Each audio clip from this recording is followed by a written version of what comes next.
Hai, perkenalkan nama saya adalah Alvin Anugrah Manapa dan saya merupakan seorang siswa kelas 8 dari SMP Kristen Kalam Kudus Bone. Dan kali ini saya akan menceritakan ke kalian tentang masa pemerintahan Raja Bone ke-19, Laparepa Tosapewali. Selamat mendengarkan. Pada masa kerajaan Bone, hiduplah seorang pria. Dia bukanlah sembarang pria. Dia bernama Laparepa Tosapewali.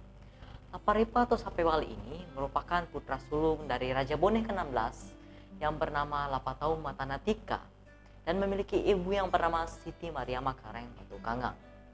Siti Maria Makareng Patukangang merupakan permaisuri baginda raja yang kedua dan juga dia merupakan putri dari Raja Goa yang bernama Sultan Abdul Jalil Tuminanga Rilakiung. Berarti Laparepa Tosapewali bersaudara seibu sebapa dengan Lapadang Sajati Toapamole yang merupakan Raja Bone ke-18 dan Lapanaungi Topawaboy yang merupakan Raja Bone setelah Laparepa Tosapewali. Pada suatu hari, Raja Goa Sultan Abdul Jalil sudah merasa tidak mampu untuk memimpin kerajaan Goa lagi, sehingga dia memanggil Laparepa Tosapewali dan berkata kepadanya, "Patujuku nak, dena seding ulai mapareta kerajaan Goa. Eloku idi suleka nak. Mapeko gitu 4 juta. Elo makina." Laparepa Tosapewali pun menjawab, "Iye puang, lo maka mencaji Raja Goa." Raja Goa Sultan Abdul Jalil pun wafat pada tahun 1709 di Lakiung. Demikian maka baginda disebut Raja Goa Tuminanga di Lakiung. Setelah wafatnya Raja Goa Sultan Abdul Jalil Tuminangari Lakiung, maka atas kehendak dan petunjuk Mangkubumi Karang Bontosungu yang disepakati oleh Dewan Bate Salapanga, maka Laparepa Tosapewali pun menaiki tahta menggantikan nenek kandanya. Setelah memerintah selama 2 tahun di kerajaan Goa, datanglah Belanda. Belanda membuat adanya kemulut politik adu domba antara Laparepa Tosapewali dan juga kaum oposisi yang menyebabkan Laparepa Tosapewali diturunkan dari posisinya oleh Dewan Bate Salapanga atas tekanan Belanda pada tanggal 30 Agustus tahun 1712.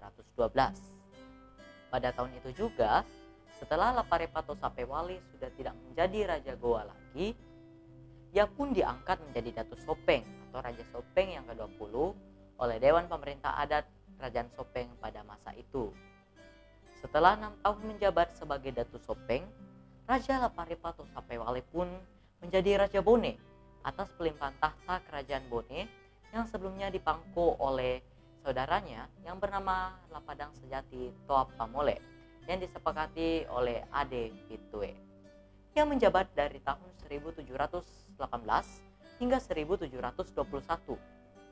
Setelah 3 tahun menjabat sebagai Raja Bone, dia pun mengundurkan diri dari jabatannya tanpa alasan yang jelas. Dan akhirnya dia menyerahkan posisinya kepada saudaranya yang bernama Lapanaungi Topawaboy setelah matinya Sebun Matinroe Ribise. Tidak sebutkan secara detail dan nyata aktivitas dan kegiatan yang dilakukan selama masa pemerintahannya. Tetapi sejarah mencatat bahwasanya beliau wafat di Sopaupu. Demikian maka baginda disebut Matinroe Ri Sombaupu.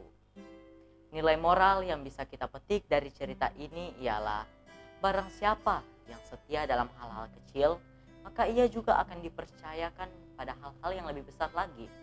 Seperti Laparepa Tosapewali.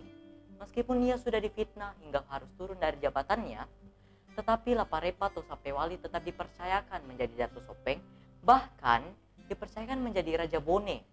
Karena Laparepa Tosapewali dilihat memiliki integritas dan memiliki kemampuan yang mumpuni sebagai pemimpin sehingga ia dapat menjadi raja secara berturut-turut bahkan di kerajaan yang berbeda. Begitu juga kita kalau mengalami hal-hal yang sama karena orang sudah melihat kemampuan kita yang kita miliki, maka mereka tanpa ragu bisa mempercayakan kepada kita suatu tugas yang besar.